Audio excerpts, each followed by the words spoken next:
पवन खेड़ा को पवन पेड़ा बना दूंगा। यह भाषा किसी गुंडे मवाली की नहीं है। यह भाषा है असम के मुख्यमंत्री हेमंता बिश्वा शर्मा की। कांग्रेस के प्रवक्ता पवन खेड़ा ने एक प्रेस कॉन्फ्रेंस क्या की, एक आरोप क्या लगाया, हेमंता बिश्वा शर्मा ने सारी हदें पार कर दी। उन्होंने असम पुलिस को दिल्ली भेजा है पवन खेड़ा के आवास पर उन्हें गिरफ्तार करने के लिए। निजामुद्दीन में उनका आवास बना हुआ है और यहां पर असम पुलिस दिल्ली पुलिस के सहयोग से पवन खेड़ा के आवास पर पहुंच चुकी है। पहरा दिया जा रहा है। अभी वो घर पर नहीं है और उनका इंतजार किया जा रहा है। जैसे ही वो आएंगे उनको गिरफ्तार किया जा सकता है। दरअसल एक आरोप कि हेमंता बिश्वा शर्मा की पत्नी रिंकी शर्मा के पास 3 पासपोर्ट हैं, 2 मुस्लिम देशों के पासपोर्ट जिनमें से बताए जा रहे हैं। अब आरोप लगे कि जो सीएम लगातार हिंदू मुस्लिम की राजनीति करता है, उसी की पत्नी के पास 2 मुस्लिम देशों के पासपोर्ट आखिरकार क्या कर रहे हैं। बाकायदा प्रेस कॉन्फ्रेंस की पवन खेड़ा ने यह बात मीडिया के सामने रखी और उसके बाद जिस तरीके से हेमंता बिश्वा शर्मा ने पलटवार किया, उन्होंने साफ सीधे तौर पर चेतावनी दे दी। उन्होंने कह दिया कि अब मैं पवन खेड़ा को पवन पेड़ा बना कर रहूंगा। मतलब सीधी चुनौती थी, सीधी चेतावनी थी। और ये मीडिया के सामने खुद हेमंता बिश्वा शर्मा ने बोला। आप एक बार उनका ये बयान सुनिए, उसके बाद मैं पवन खेड़ा का वो बयान आपको दिखाऊंगा जिससे कि सारी कंट्रोवर्सी शुरू हुई थी। कांग्रेस का लोग फालतू है, अकल नहीं। राहुल गांधी भी पागल है, ये पवन खेड़ा उससे भी ज्यादा पागल है। लीगल एक्शन भी लिया है। लीगल एक्शन तो चलेगा ही, लेकिन और एक एक्शन में लेने जा रहा हूं, बाद में बताऊंगा। पवन खेड़ा को मैं पवन पेड़ा बना दूंगा। कांग्रेस प्रवक्ता पवन खेड़ा ने बताया कि ना सिर्फ उनकी पत्नी के पास 3 पासपोर्ट हैं, बल्कि उनकी दुबई में प्रॉपर्टी भी है और अमेरिका में एक कंपनी में उनका भारी निवेश हो रखा है। और जब ये बातें उन्होंने रखी तो हेमंता बिश्वा शर्मा ने किस तरीके से पलटवार किया वो आपने सुना। और अब त्वरित एक्शन लेते हुए असम पुलिस दिल्ली पहुंच चुकी है। इसके अलावा जब रिंकी शर्मा से पूछा गया उनके पासपोर्ट के बारे में, तो उन्होंने जो कहा, कहीं ना कहीं वो भी कांग्रेस के ऊपर एक बड़ा हमला बताया जा रहा है। जिस तरीके की भाषा का इस्तेमाल हुआ, ठीक है, अगर किसी ने आपके ऊपर आरोप लगाया और विपक्ष का काम होता है, उनका काम होता है आपको कटघरे में खड़ा करना। विपक्ष की यही भूमिका होती है और इसी से हमारा लोकतंत्र मजबूत बनता है। तो अगर विपक्ष ने आपके ऊपर आरोप लगाया तो आपको तथ्य पेश करने चाहिए और तथ्य पेश होने के बाद सबको पता चल जाएगा। लेकिन आरोप लगते ही जिस तरीके से रिएक्शन आया असम के मुख्यमंत्री और उनकी पत्नी का, कहीं ना कहीं ये शक को और भी ज्यादा गहरा करता है।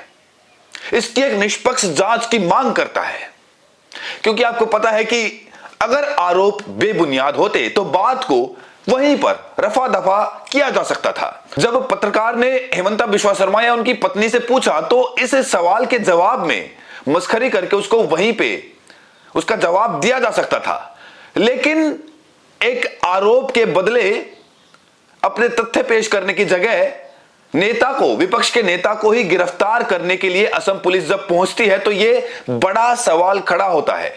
और सबसे बड़ा सवाल यही है, क्या विपक्ष यह आवाज उठाना छोड़ दे? लगातार आपको पता है कि राहुल गांधी लगातार आवाज उठाते रहे हैं, चाहे फिर वो एसआईआर का मुद्दा हो, ज्ञानेश कुमार का मुद्दा हो, इलेक्शन कमिश्नर का मुद्दा हो।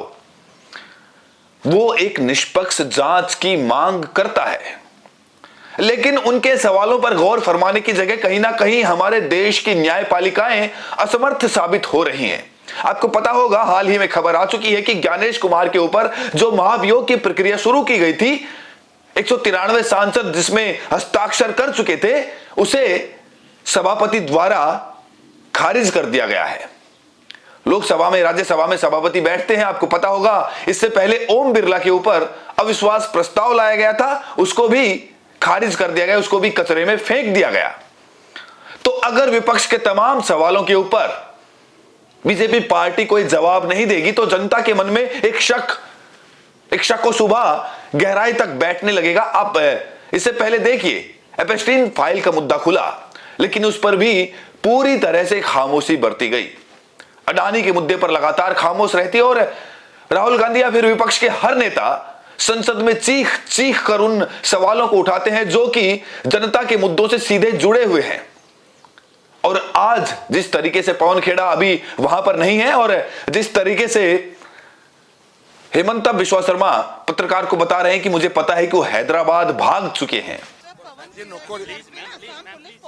अरे मेरा हिसाब में पवन खेड़ा भाग गया है हैदराबाद तक।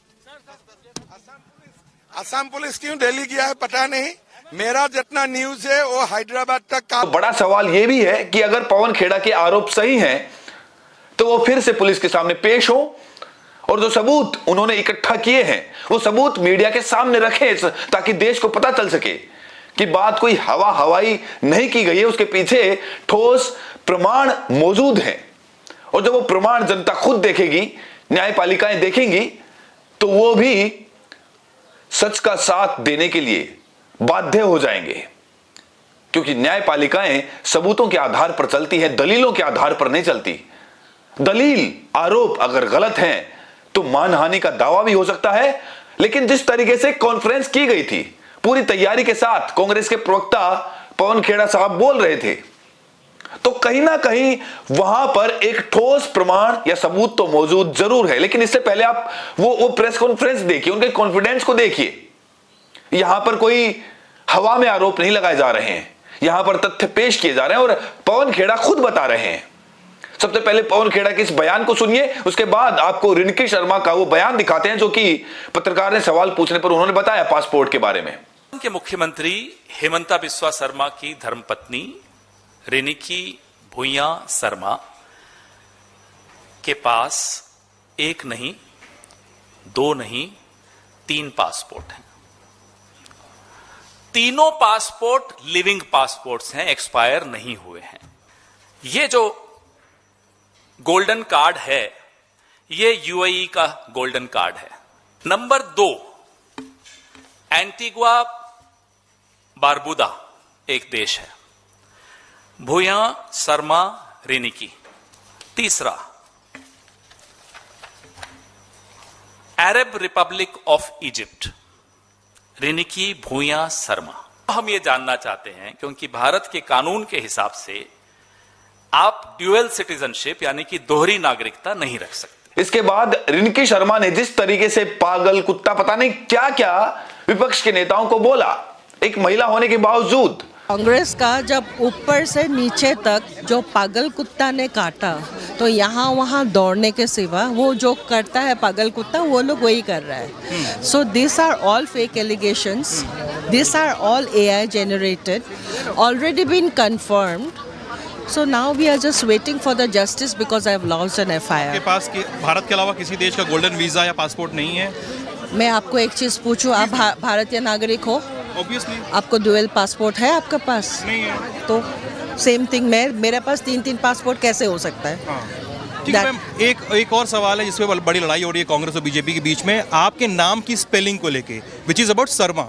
इट इज शर्मा और SHARMA।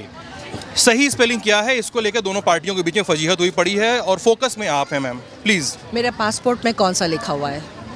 That is my Sharma. भाषा की मर्यादाएं होती हैं और एक नेता से तो हम उन मर्यादाओं का निर्वाह करने के लिए उम्मीद रख सकते हैं। पवन खेड़ा ने जो आरोप लगाए, उन्होंने किसी अमर्यादित भाषा का इस्तेमाल नहीं किया। उन्होंने जो बात थी वो बात मीडिया के सामने रखी।